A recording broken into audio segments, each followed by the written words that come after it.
Ah, aqui para a gente dar seguimento, conforme combinado, nas leituras, né? Análises dos contos do livro Mulheres que Correm com os Lobos. Por uma questão de dificuldade de agenda, eu vou seguir daqui para frente, trazendo esses vídeos aqui, como eu já avisei lá no grupo. Se você está vendo esse vídeo, é porque você viu a mensagem no grupo. Daqui até o final, então, vamos seguir assim. O capítulo onde a gente parou foi o capítulo 9, o capítulo que traz o conto que, para mim, foi o conto que mais mexeu comigo nas vezes em que eu li esse livro. E, e é bem esse o efeito, né, que esse livro promove nas pessoas. Cada mulher vai ler esse livro e cada mulher vai se sentir impactada por um conto diferente, né? Um ou mais contos, mas a questão é que ele mexe em camadas diferentes em cada mulher. Então, vamos lá, eu vou dar uma lida aqui no conto Pele de Foca, Pele de Alma. Eu vou pular aqui a parte do conto um pouquinho grande, eu vou pular a parte descritiva do lugar, mas vamos lá. Havia um lugar, nesse lugar vivia um homem. Esse homem era tão solitário que, com o passar dos anos, as lágrimas haviam aberto fundos abismos em seu rosto. Ele tentava sorrir e ser feliz. Ele caçava, colocava armadilhas e dormia bem. No entanto, sentia falta de companhia. Às vezes, lá nos bancos de areia, no seu caiaque, quando uma foca se aproximava, ele lembrava de antigas histórias sobre como as focas haviam um dia sido seres humanos. E como o único remanescente daqueles tempos estava nos seus olhos, que eram capazes de retratar expressões, aquelas expressões sábias, selvagens e amorosas. Às vezes ele sentia nessas ocasiões uma solidão tão profunda que as lágrimas escorriam pelas fendas já tão gastas do seu rosto. Ou seja, esse era um homem que vivia absolutamente sozinho, sem a companhia de outros seres humanos, e ele se sentia muito, muito solitário. Uma noite, ele caçou até depois de escurecer, mas sem conseguir nada. Quando a lua subiu no céu e as banquisas de gelo começaram a reluzir, ele chegou a uma enorme rocha malhada no mar e seu olhar aguçado pareceu distinguir movimentos extremamente graciosos sobre a velha rocha. Ele remou lentamente para se aproximar, e lá no alto da rocha imponente dançava um pequeno grupo de mulheres, mulheres nuas. Ora, ele era um homem solitário, sem nenhum amigo humano a não ser sua lembrança, e ele ficou então ali olhando. As mulheres pareciam seres feitos de leite da lua. Sua pele cintilava com gotículas prateadas como as do salmão na primavera. Seus pés e mãos eram longos e graciosos. Elas eram tão lindas que o homem ficou sentado atordoado no barco. A água nele batia, levando-o cada vez mais para junto da rocha. Ele ouvia o riso magnífico das mulheres. Pelo menos elas pareciam rir. Ou seria a água que ria às margens da rocha? O homem estava confuso por se sentir tão deslumbrado. Entretanto, dispersou-se a solidão que lhe pesava o peito. E quase sem pensar, como se fosse seu destino, ele saltou para a rocha e roubou uma das peles de foca que estavam ali jogadas. Ele se escondeu por trás de uma saliência rochosa e ocultou a pele de foca dentro do seu algo, uma palavra impronunciável, tá? Deve ser uma espécie de vesta. Cuitniquá parca. Logo uma das mulheres gritou numa voz que era mais linda que era a mais linda que ele já ouvira. Mas o que elas estavam fazendo agora? Elas estavam vestindo suas peles de foca, e uma a uma as mulheres focas deslizaram para o mar, gritando e ganindo de felicidade, com exceção de uma. A mais alta delas procurava por toda parte a sua pele de foca, mas não a encontrava em lugar nenhum. O homem sentiu-se estimulado. Pelo quê? Ele não sabia. Ele apenas saiu de trás da rocha, dirigindo-se a um apelo para ela. Mulher, case-se comigo.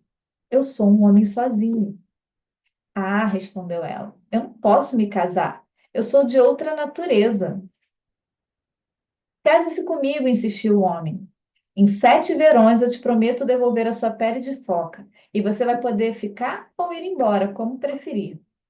Ou seja, ele estava fazendo, ele sequestrou a pele de foca dela e disse para ela: fica comigo, que daqui a 7 anos eu te devolvo. A jovem mulher foca ficou olhando por muito tempo o rosto daquele homem, com olhos que, se não fossem suas origens verdadeiras, pareceriam humanos. Irei com você, disse ela, mas dentro de 7 verões tomaremos a decisão. E assim, com o tempo, tiveram um filho a quem deram o nome de Oruk. A criança era ágil e gorda. No inverno, a mãe contava a Uruk histórias de seres que viviam no fundo do mar, enquanto o pai esculpia um urso em pedra branca como uma longa faca. Quando a mãe levava o pequeno Uruk para a cama, ela lhe mostrava pelo buraco da ventilação das nuvens e todas as suas formas. Só que, em vez de falar de formas de corvo, do urso, do lobo, ela contava histórias da vaca marinha, da baleia, da foca, do salmão, pois eram as criaturas que ela conhecia. No entanto, à medida em que o tempo foi passando, sua pele começou a ressecar. A princípio, ela escamou e depois passou a rachar. A pele das suas pálpebras começou a descascar. O cabelo da sua cabeça a cair no chão. Ela se tornou Naluak, do branco mais pálido. Suas formas arredondadas começaram a definhar. Ela procurava esconder seu caminhar claudicante. A cada dia, seus olhos, sem que ela quisesse, iam ficando mais opacos. Ela passou a estender a mão para tatear, porque sua vista estava cansada, ou melhor, escurecida. E as coisas iam dessa forma até uma noite em que o menino Uruk despertou, ouvindo gritos, e se sentou ereto nas cobertas de pele. Ele ouviu um rugido de urso, que na verdade era seu pai, repreendendo sua mãe. Ouviu também um grito como de prata que ressoa em uma pedra, que era sua mãe. Você escondeu a minha pele de foca há 7 longos anos. Agora está chegando o 8º inverno. Quero que me seja devolvido aquilo de que sou feita, gritou a mulher foca. E você, mulher, vociferou o marido, você me deixará se eu lhe der a pele. Não sei o que eu faria. Só sei que preciso daquilo a que pertenço. E você me deixaria sem mulher e a seu filho sem mãe. Você é má. Com essas palavras, o marido afastou com violência a pele da porta e desapareceu noite adentro. O menino adorava a mãe e tinha muito medo de perdê-la, por isso chorou até dormir.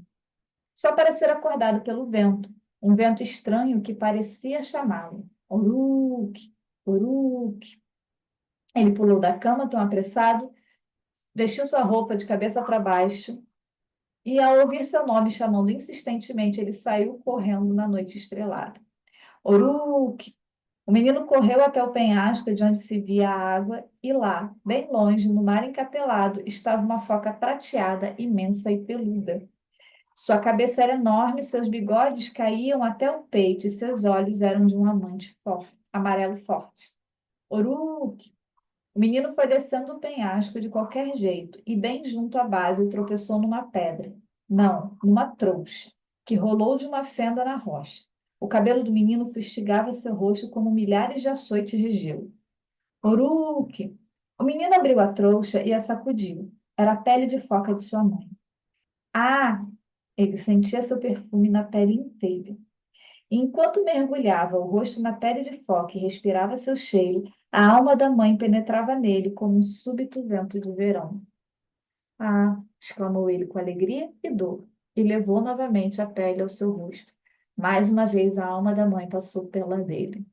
Ah! Gritou ele de novo, porque estava sendo impregnado pelo amor infindo, infindo da mãe.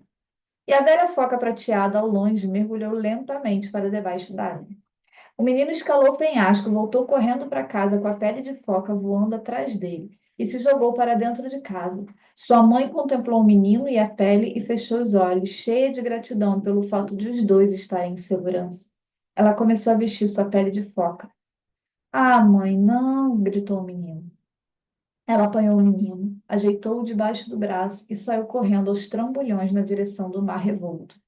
Ai, mamãe, não me abandone, implorava Uruk. E logo dava para ver que ela queria ficar com o filho, queria mesmo, mas alguma coisa chamava, algo que era mais velho do que ele, mais velho do que ela, mais antigo que o próprio tempo. Ah, mamãe, não, não, não, choramingou a criança. Ela se voltou para ele com uma expressão de profundo amor nos olhos, Segurou seu rosto nas mãos e soprou para dentro dos pulmões do menino seu doce alento. Uma vez, duas, três vezes. Depois que o menino debaixo do braço com uma carga preciosa, ela mergulhou bem fundo no mar e cada vez mais fundo. A mulher foca e seu filho não tinham dificuldade para respirar debaixo d'água. Eles nadaram muito para o fundo até que entraram no abrigo subaquático das focas, onde todos os tipos de criatura estavam jantando e cantando, dançando e conversando. E a enorme foca prateada que havia chamado Uruk de dentro do mar da noite abraçou o menino e o chamou de neto. Como você está se sentindo lá em cima, minha filha? Perguntou a grande foca prateada. A mulher foca afastou o olhar e respondeu: Magoei um ser humano, um homem que me deu tudo para que eu ficasse com ele. Mas não posso voltar para ele, porque se o fizer, estarei me transformando em uma prisioneira. E o menino? Perguntou a velha foca. Meu neto. Ele estava tão orgulhoso, ele estava tão orgulhoso que sua voz tremia. Ele tem de voltar, meu pai. Ele não pode ficar aqui. Ainda não chegou o tempo de ficar conosco. Ela chorou, e juntos eles choraram. E assim passaram-se alguns dias e noites, exatamente 7, período durante o qual voltou o brilho aos cabelos e os olhos da mulher foca. Ela adquiriu uma bela cor escura, sua visão se recuperou, seu corpo voltou às formas arredondadas e ela nadava com agilidade. Chegou, porém, a hora de devolver o menino à terra. Nessa noite, a avó foca e a bela mãe do menino nadaram como com a criança entre eles. Vieram subindo, subindo de volta ao mundo da superfície. Ali depositaram o Uruk delicadamente no litoral pedregoso ao luar. Estou sempre com você, afiançou-lhe sua mãe. Basta que você toque algum objeto que eu toquei.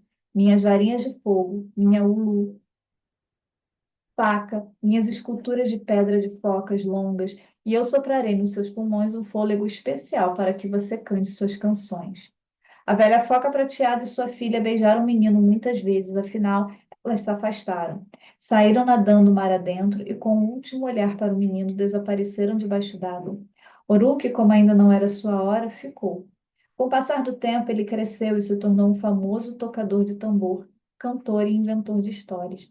Dizia-se que tudo isso decorria do fato dele, quando menino, ter sobrevivido a ser carregado pelo mar, para o mar pelos enormes espíritos das focas. Agora, nas névoas cinzentas das manhãs, ele às vezes ainda pode ser visto com seu caiaque atracado, ajoelhado numa certa rocha no mar, parecendo falar com uma certa foca fêmea que frequentemente se aproxima da orla. Embora muitos tenham tentado caçá-la, sempre fracassaram. Ela é conhecida como Takjikak, a brilhante, a sagrada, e dizem que, apesar de ser foca, seus olhos são capazes de retratar expressões, aquelas expressões sábias, selvagens e amorosas. Esse é o conto Pele de Foca, né? Esse é um conto que mexe, talvez mexa mais com aquelas mulheres que são mães, porque fala sobre o quanto a mulher acaba abrindo mão, né, da sua faceta mulher. Os primeiros anos de vida, quando nasce uma criança, esses primeiros anos de vida da criança, a mulher passa a viver fundamentalmente para aquela criança, né? E acaba se esquecendo de si, se perdendo de si mesmo, né? E o conto começa mostrando que, primeiro, que aquela vida não foi a vida que ela escolheu, né? Quer dizer, ela escolheu de certa forma, mas ela foi pressionada, ela foi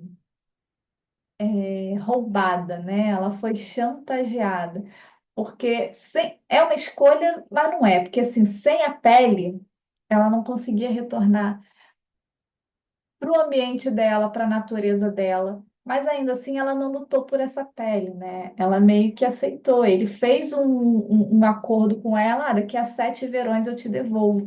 E ela achou que, tá, tudo bem. Ela achou que não seria nada demais permanecer 7 anos ali, casar com aquele homem e ficar naquele relacionamento por 7 anos. Ela foi ingênua porque ela confiou que ele iria cumprir com a palavra dele, uma pessoa que ela sequer conhecia. né? Tem esse aspecto da ingenuidade dela e tem o aspecto dela ser fraca demais para lutar quanto a isso, né? Lutar, ela poderia ter brigado, né, pela devolução da pele de foca, ela podia ter negociado alguma outra coisa, ela podia ter negociado o tempo que ela ficou, que ela ficaria ali, já que ela acreditava que ao final do prazo ele iria devolver a pele de foca. Então, mostra, o conto nos traz assim essa mulher mais ingressando num relacionamento, num casamento, mas de um lugar de ingenuidade, né? De acreditar no outro e abrir mão de si para satisfazer o outro. Tanto é assim que quando ela volta, que ela vai conversar com a mãe, ela ainda se sente mal pelo humano. Ela diz, magoei um humano, trazendo até uma certa um senso de eu não queria fazer aquilo, né? Eu não fui uma boa foca, uma boa mulher foca, eu magoei um humano. Então, apesar do que ele fez com ela, apesar dela compreender que ela viveu 7, quase 8 anos, né, numa prisão, ainda assim ela sente pena, né? Ela se sente mal por ter magoado aquele humano. Eu fiz umas anotações aqui para não me perder, né? Porque senão o assunto vai levando a gente para outros lugares, vão abrindo várias abas e eu quero ser mais objetiva aqui. Então, eu vou ler aqui algumas anotações que eu fiz, né? Então, a Clarissa, que é a autora do livro, ela faz muito uma comparação da pele de foca como uma pele espiritual, tá? Que a gente vai interpretar esse conto como a pele de foca tem a ver com o aspecto espiritual dessa mulher. Quando essa pele é roubada ou perdida, a mulher fica exposta, frágil e aos poucos perde a sua vitalidade. Essa desconexão, a gente pode fazer aqui um paralelo dessa desconexão com a nossa energia feminina, né? Quando a gente entra no piloto automático, a gente vai se desconectando da energia feminina, a gente vai perdendo a nossa força, a nossa vitalidade, a gente vai se perdendo da nossa natureza, de quem a gente realmente é, a nível de alma. Ela deixa de lado, cadê? Não. Isso acontece quando ela vive apenas para atender às demandas externas do parceiro, dos filhos, da família, do trabalho, né? Trazendo aqui para a vida real. E ela deixa de lado os cuidados com a sua vida interior. Eu sempre falo muito sobre a necessidade que a gente tem de praticar o autocuidado. E eu sempre faço questão de deixar claro que autocuidado não é só skincare. Sim, é skincare, né? Que muitas mulheres fazem achando que tá resolvida a questão do autocuidado, como se autocuidado fosse só cuidar da pele. Mas autocuidado é muito mais que isso, é cuidar do corpo, é cuidar da mente e cuidar do espírito. Existe um autocuidado energético, né? Energético, espiritual também. Então, praticar o autocuidado é extremamente importante, faz parte do aglomerado que forma a chamada saúde, né? Saúde não é só saúde física, existe a saúde mental e saúde espiritual também. Então, essa mulher deixa de lado todo esse autocuidado, essa parte interna dela, e a consequência disso é um estado de exaustão e esvaziamento, que é o que a Clarissa, a autora aqui, vai chamar de fome de alma. Quantas mulheres aí não estão vivendo exatamente esse ciclo, exatamente esses sintomas, e estão vivendo, portanto, uma fome de alma, porque se perderam de si mesmos. O marido que rouba a pele representa, para a autora, as forças externas que tentam domesticar a mulher. E aí, a autora traz como exemplo o patriarcado, as pressões sociais, as exigências da sociedade, né, para que a gente cumpra determinados papéis, aquilo que é esperado que a gente faça. Quanto às forças internas que a afastam de si, como autocobrança, perfeccionismo, medo de desagradar e compulsão por servir, também são representadas por esse homem. Então, ele vai representar as duas coisas, o interno e o externo numa coisa só, é o marido, tá? Então, aí ela divide esse, esses aspectos aí que estão simbolizados nesse homem.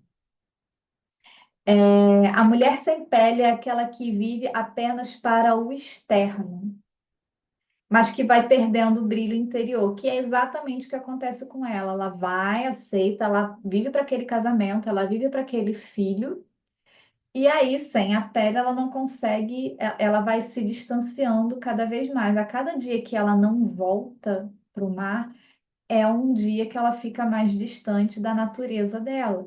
E com isso, ela vai perdendo a vitalidade, ela vai perdendo a força, ela vai perdendo o brilho, ela perde o cabelo, ela perde a visão, né? A visão fica escura, ela começa, ela conta que ela tem que tatear as coisas porque ela já não enxerga direito. Ela vai definhando, essa é a palavra, né? Ela vai definhando. É, Os filhos, por sua vez, simbolizam o amor real e as criações da vida, para a autora, tá?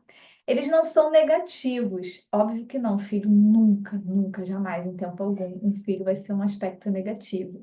Mas eles mostram, especialmente aqui no conto, que mesmo aquilo que nós amamos tanto, como os nossos filhos, podem se tornar pesados e nos afastar de nossa fonte interior. E eu acho que é nesse ponto que o conto me pega e pega muitas mães, porque existe um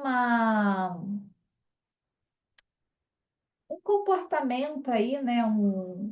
Eu diria até do inconsciente coletivo, uma expectativa, um comportamento de romantizar a maternidade. E cada vez mais eu vejo mulheres com coragem de se abrir para dizer assim: eu sou uma mãe ruim, eu sofro porque eu deveria estar feliz e eu não estou. Eu amo meu filho, mas eu não amo ser mãe. Há um tempo atrás, uma atriz, a Samara Filippo, ela até viralizou fazendo um vídeo onde ela falava sobre isso, né? Tipo, eu amo minhas filhas, mas eu não amo eu não gosto de ser mãe. Porque para ela a maternidade está muito num lugar de dor, um lugar de. Isso, eu não conheço ela, tá? Eu tô trazendo aqui o que eu entendo que provavelmente está acontecendo ali. Como ela entrou na maternidade, ela tem muitos aspectos e provavelmente ela não trabalha o feminino dela, não sei se ela faz terapia, mas enfim, ela não olha para isso. A maternidade se torna exatamente essa prisão, né? E é muito comum mulheres se perderem dentro desse cenário, dentro desse papel.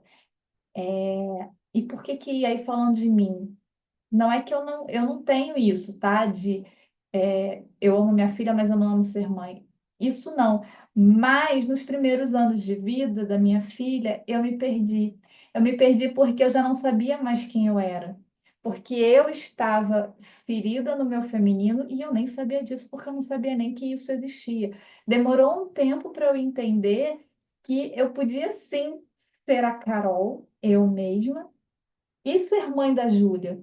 E isso é tão real o quanto as mulheres se perdem que é comum mulheres se apresentarem, até no Instagram, na bio do Instagram, a mulher vai lá e bota assim, tem lá o nome, e na bio ela coloca mãe do fulano, mãe da Beltrana, porque quando nasce uma criança, você deixa de ser a mãe, por exemplo, eu deixo de ser a Carol, eu passo a ser a mãe da Júlia.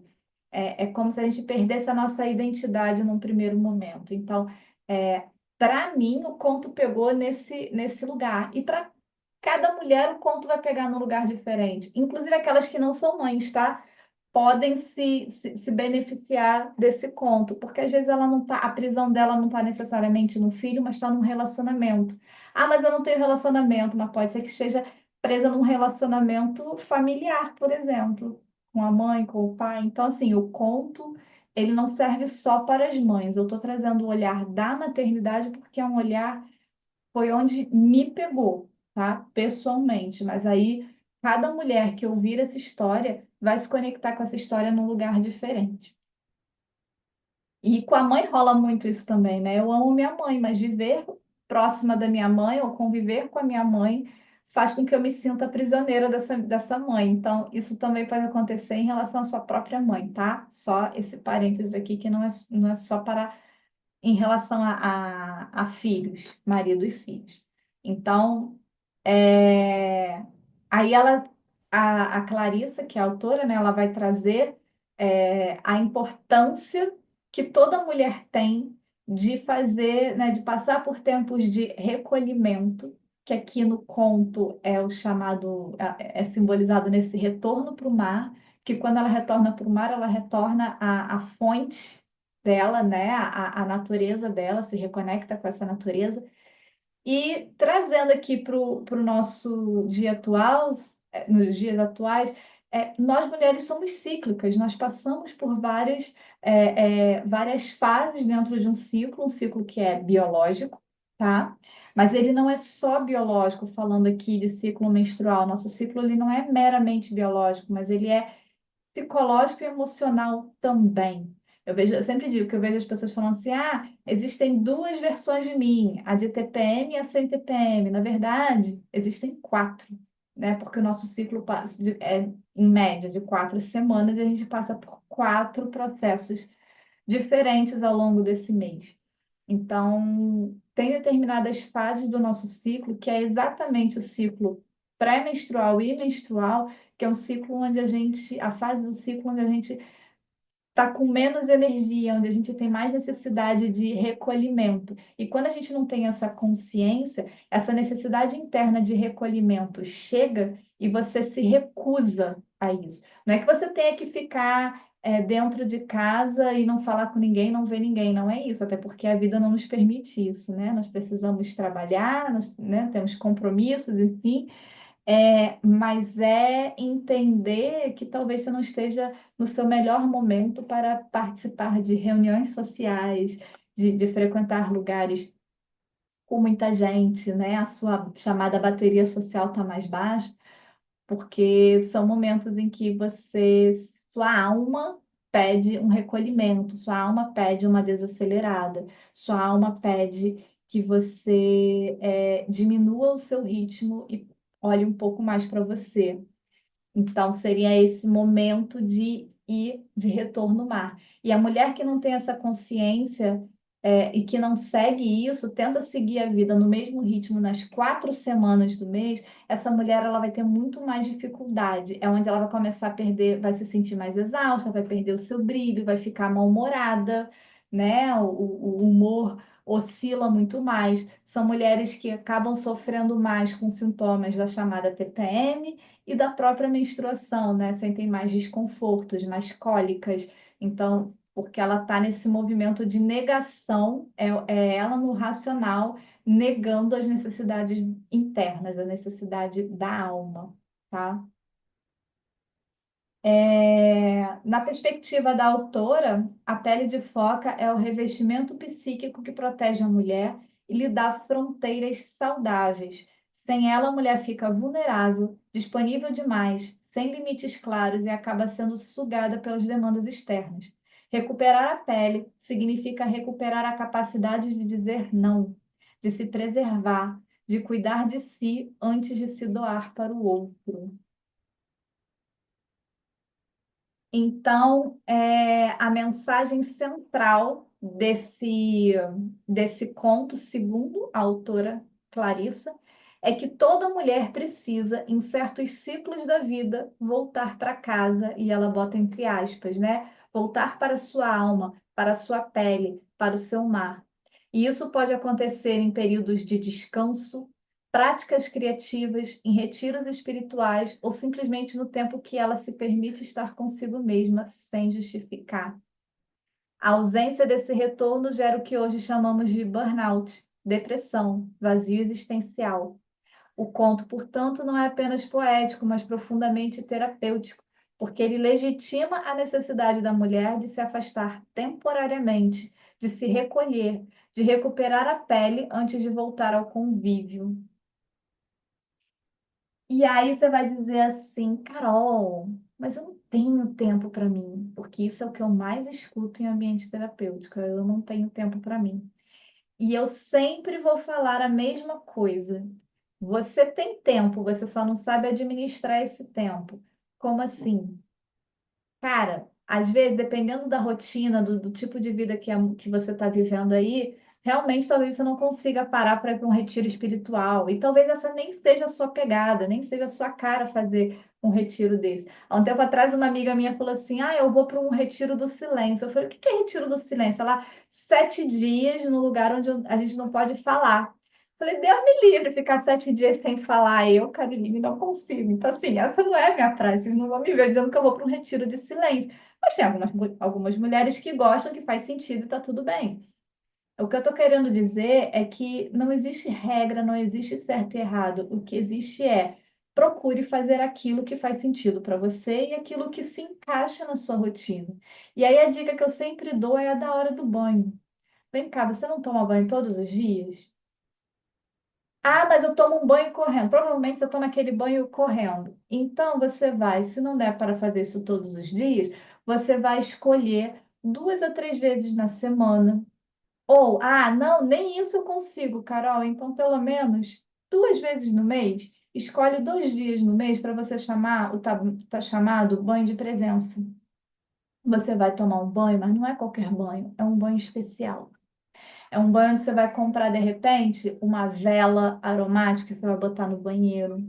Você, de repente, vai comprar uma toalha especial, ou separar uma toalha especial que seja mais macia, para você se enxugar no final do banho. Você vai comprar aquele sabonete diferente, um sabonete especial. E você vai tomar esse banho pensando em você. E esse banho não precisa durar mais do que 10 minutos. Será que você não tem 10 minutos no seu tempo? Uma vez por semana, 2 vezes no mês? Será que você não tem um tempinho para fazer desse banho um momento especial? Você vai pegar uma playlist, vai montar uma playlist no seu celular e vai botar essa música para tocar, se você é o tipo que gosta de música. Se você é do óleo essencial, você vai colocar um óleo essencial, né, no banheiro para ficar no ambiente enquanto você toma esse banho. Mas o que que é o principal desse banho? Não é um banho para você tomar pensando no que está acontecendo lá fora, fazendo lista mental das coisas que você tem que fazer, das contas que você tem que pagar, do trabalho que você tem que entregar. É um momento do banho onde você vai só tentar não pensar nos problemas e só olhar para você, aproveitar aquele momento, viver aquele momento. Essa já seria uma forma de recolhimento para você. Se você quiser combinar isso no período menstrual, melhor ainda. Faça dessa fase do seu ciclo o momento de tomar esses banhos, por exemplo. Ah, Carol, mas eu fico mais. É mais desafiador para mim o pré do que o período menstrual. Então, faça durante a chamada TPM, aquela semana antes da menstruação. Talvez amenize os sintomas da TPM, porque você está respondendo para sua alma, você está olhando para você, percebe? Pode ser uma solução. Então, o conto ele traz para gente essa autorização. Tipo assim, você não é preguiçosa e você não é egoísta de estar olhando para você. Você é mulher e as mulheres precisam disso. Tenha isso como uma forma de autocuidado, que nem eu falei no início sobre a questão do autocuidado. Então, busque essa solução do banho é uma solução. Agora, se você é do retiro, se você gosta de viajar, se você gosta e tem possibilidade de viajar, separe um final de semana do mês para você fazer esse recolhimento, né? Enfim, cada mulher vai ter a sua forma de fazer. Eu sempre trago a ideia do banho porque é a ideia mais fácil de você colocar em prática. E por fim, a pele de foca, segundo a Clarissa, né, é uma metáfora da vida instintiva e do ritmo natural feminino. Ela exige tanto movimento, esse ritmo, né, exige tanto movimento de entrega ao mundo quanto movimento de recolhimento para a sua alma. Reconhecer, proteger e honrar esses ciclos é o que permite à mulher a viver de forma plena, inteira e próspera. Bonito isso, né? Bem, gente, essa foi a análise desse capítulo, desse livro. Eu acho que deu para trazer a ideia assim de uma forma mais dinâmica, mais rápida, né? Através desse vídeo que é um pouco mais rápido. E depois me digam no grupo se vocês gostaram dessa forma de entrega. Eu pretendo trazer os outros capítulos no mesmo formato, tá bom? Até a próxima.